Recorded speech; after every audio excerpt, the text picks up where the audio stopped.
When you do expand, you have more responsibility. And with more responsibility, like any empire, there's going to be somebody else's empire that wants to take over your empire. Look at history, you know?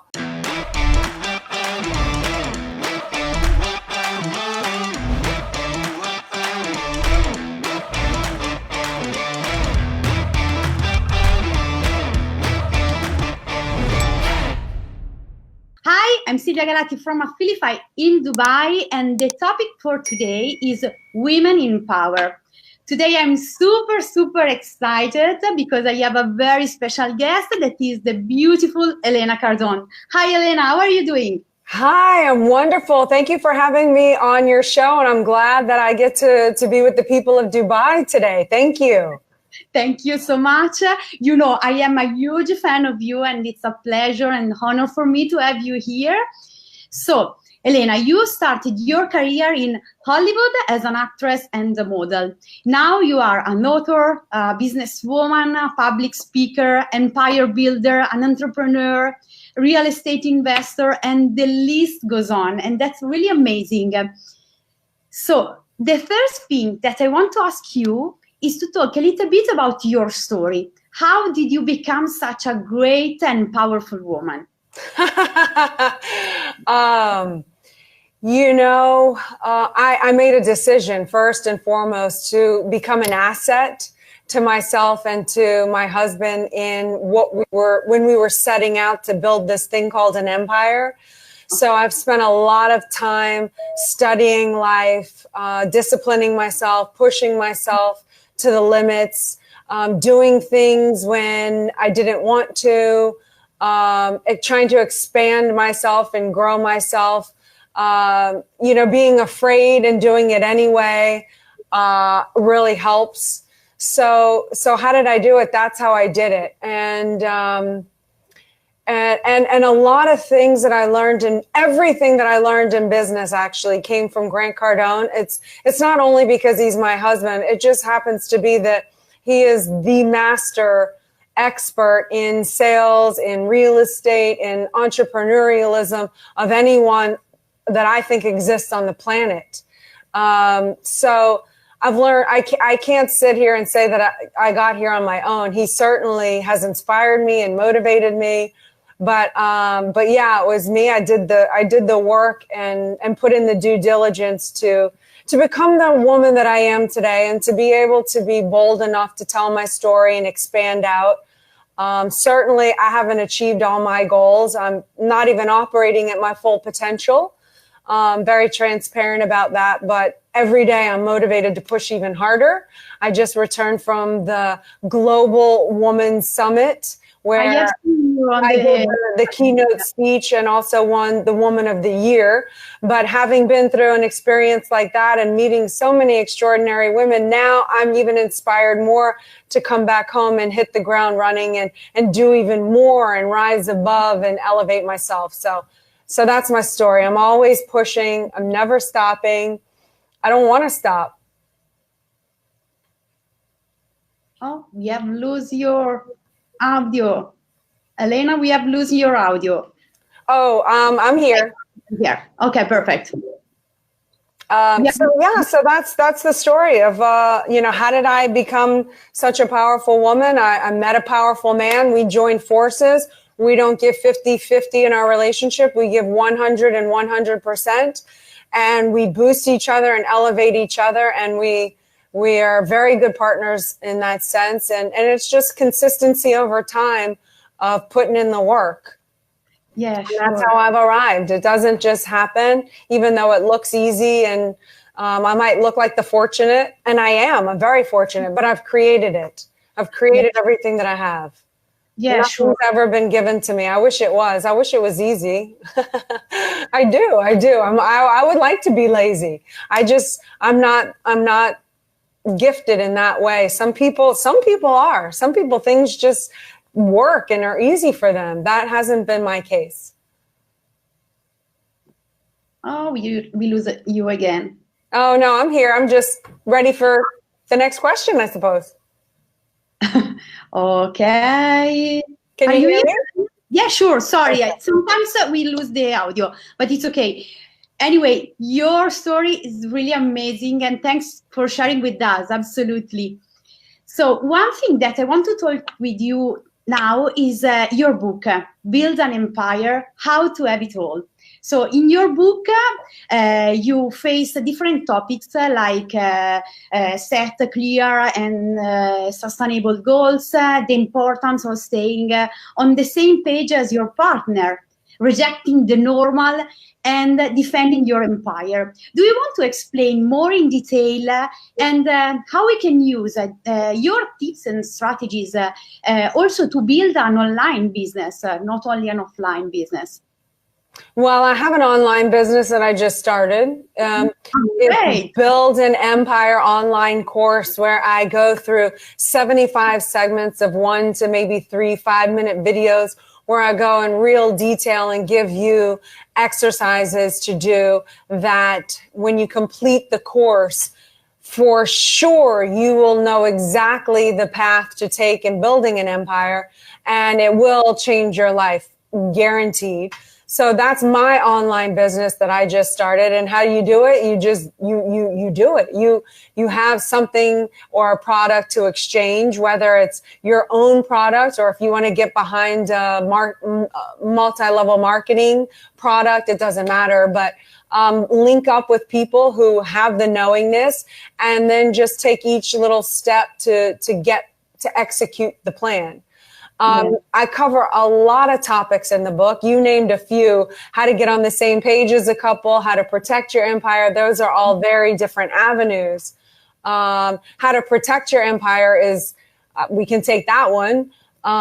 First, the first thing that you need to know about an empire in the protection is that the enemy isn't the obvious enemy. If you know who your enemy is, you're in a very safe position. They're easy to figure out, and you can figure out how you want to handle them. The hardest enemy to confront is the one that you let inside the empire. You either ignored the red flags and you let them in and they were under the guise as your friend. Those are the ones that are hardest to confront, because it is really hard to confront that evil people exist and do mean to cause you harm, especially when you have loved them and regarded them as a friend or even family. So, but those are the ones that are the most dangerous because they come into the empire. So when they blow up a bomb, it's the most destructive. It's on the inside. It's not like it's being thrown at your castle and hits the fortress wall where it's not going to do a whole lot of damage. And there's ways to detect those type of people.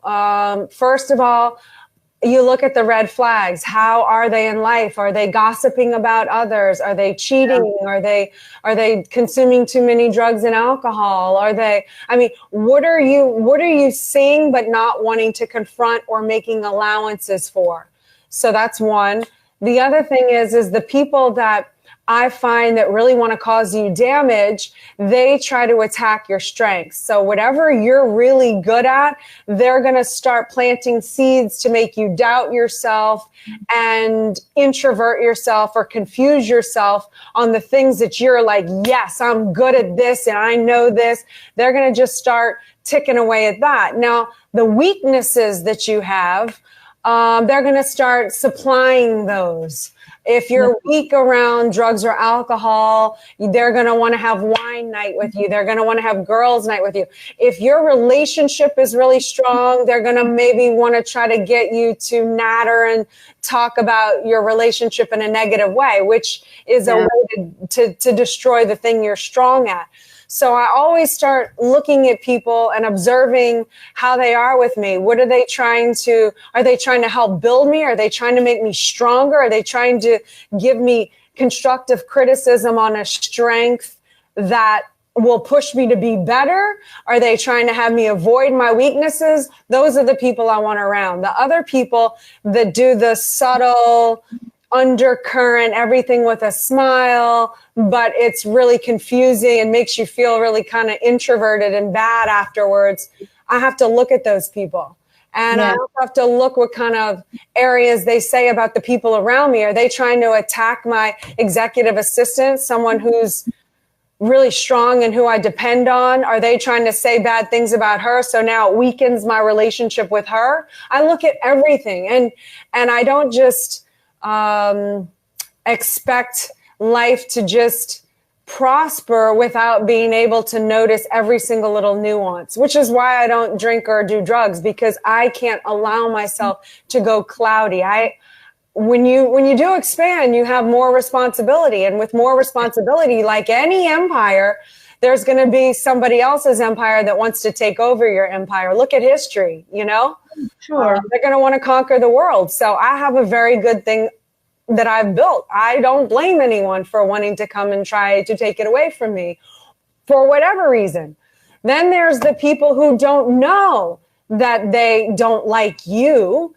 Those are even the hardest to discover, because they might actually truly like me, Elena, but they might have this really deep-seated hatred toward anyone with money. For whatever reason, it could have come from wherever. They might not even be aware of it, but they have it ingrained in them. So no matter how much they like me, because they loathe wealth, maybe they think it's evil, maybe they think whatever. So then no matter how much they like me, because they have that there, they're going to want to destroy me. And those people are the unconscious enemies. They're the most dangerous, because they're really hard to detect, because they really think they like you. But I go over all that in the book, and that's just one little example. I know it's a lot to confront and deal with, but it is worth building your empire. The more that you can expand and have allies and forces, the more you can grow, the more you can sustain hits, the bigger the being that you become, the more that you can share with the world and ultimately do what your purpose is, which I'm assuming that all of you out there is to make a difference for the better and share who you are with the world in order to make it a little bit better of a place for who you come into contact with. And so that's where it all seeds from. Yeah, that's so great. And Elena, as a woman, in your path of building your empire, which have been the challenges that you faced, and how do you overcome them? The challenges that I face are... I'll give you an example. For example, in my case, my first challenge was the language, because I'm Italian, so my first language is not English, but my market isn't in Italy. So at the beginning was to improve it my English. Or, as you said at the beginning, I really love my husband. He's my first mentor. But at the beginning of my career, I hated to be seen as the wife of. So these were my challenges at the beginning. Yeah. No, I understand that. I understand that. And because you're willing to make yourself an asset and learn another language, you're able to reach more people and open yourself up to another genre of people who wouldn't have access to your data had you not done that. So that is so important. For me, when it comes to, I'm just considered the wife of Grant Cardone, that honestly, that would have probably bothered me, and maybe did even bother me a lot younger, when I was a lot younger. Grant and I are so connected on our goals and where we're going. And we trust each other so much, and we're such a team that I don't really see a distinction between us as a unit. It's a we. So if I'm his wife, I can stand in my own shoes and be like, yes, I'm his wife. And no one has to know all the stuff that I do behind the scenes in order for me to be validated as such. I like it. I'm not going to lie. I do like being acknowledged and appreciated for the role that I play and what I've done for us.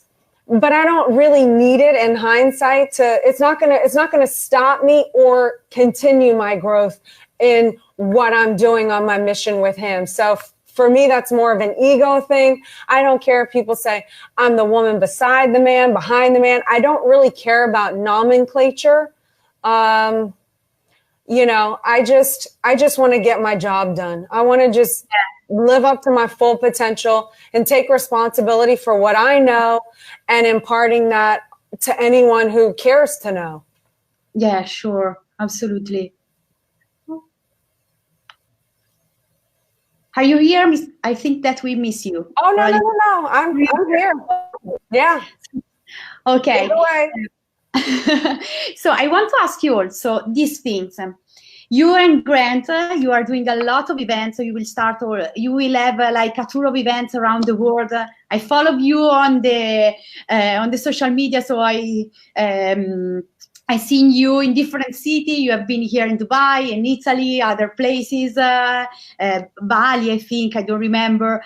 So, in your opinion, what is it about events? Do you think is good from a point of view of doing events and also attending to events? Because, for example, in my case, we do events with my company, but at the same time, an event changed in Miami. I was in my honeymoon 3 years ago.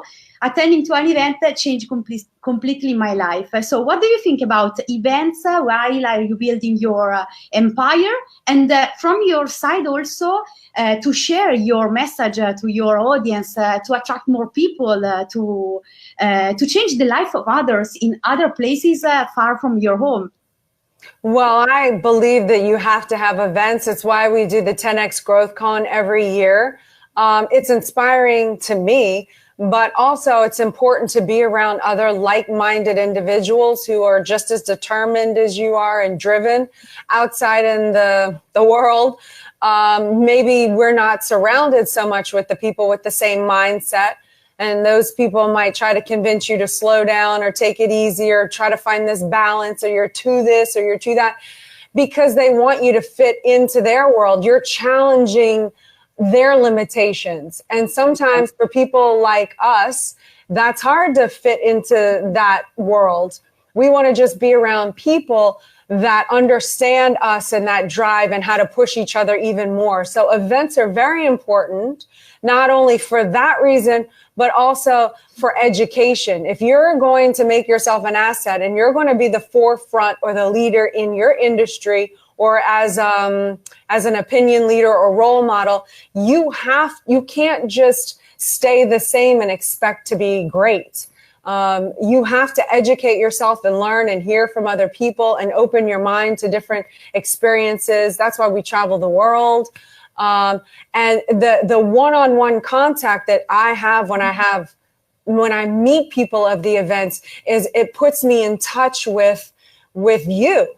And I get to hear what your thoughts and ideas are, and what am I saying that's impacting you, and how can I help you, and how can we help each other, and really unify us as a community globally. That interests me.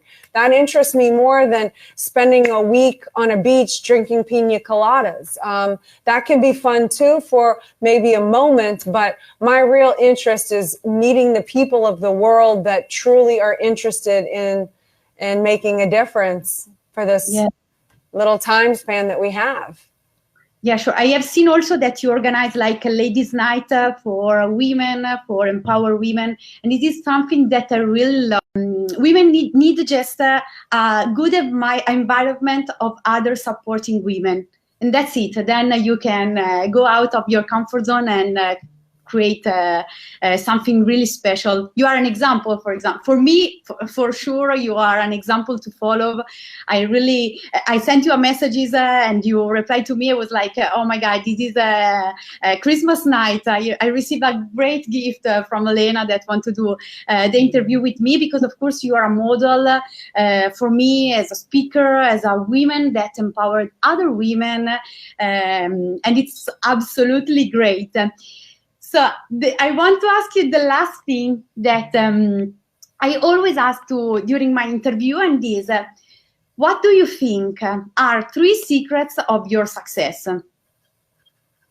The 3 secrets to my success are, I know who I am.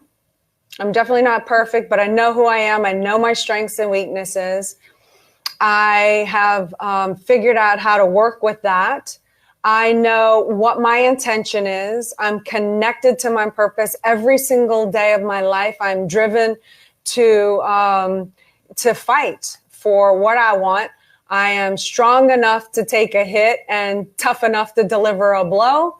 And the third thing that is the secret to my success is I never stop. I never stop. I never quit. I always show up. I might not be so proud of my performance. I'm very perfectionist. I never quite get it right, but I always show up and I keep getting back up. And I think I have a persistence that doesn't allow me to stop or quit. And when you have that, it doesn't matter if I'm talented or not. I will more than likely go further than the one that has innately more talent than me. If they're lazy or quit, I will win. Yeah, That's sure. the secret. That's the secret. Yeah, absolutely. I really love it. And also, we have seen 2 or 3 days ago, like a video of Grant that during the video say, you gotta push. And it's another secret, push, and overcome challenges and so on. And the other thing is extra secret. It's okay to depend on other people. I don't do everything myself. I mean, I was recently running with my trainer on the beach and I wanted to stop. I was exhausted and he pushed me. I mean, literally pushed me down the beach and it helped me run. And I'm okay with that. I can have help. I can not always be the superhero and depend on other people to push me. I will push as much as I can, but it's also important to allow others to help you. And I depend on my husband. I depend on my kids. I depend on my trainer. I depend on the people around me when I'm tired and I want to give up. I depend on them to push me. And I don't think there's anything wrong with that. And allowing somebody else to help you be the superhero that you really are. Yeah, sure. Sometimes you need help from outside to keep you on track, your business, your life, and everything. Absolutely. Yeah.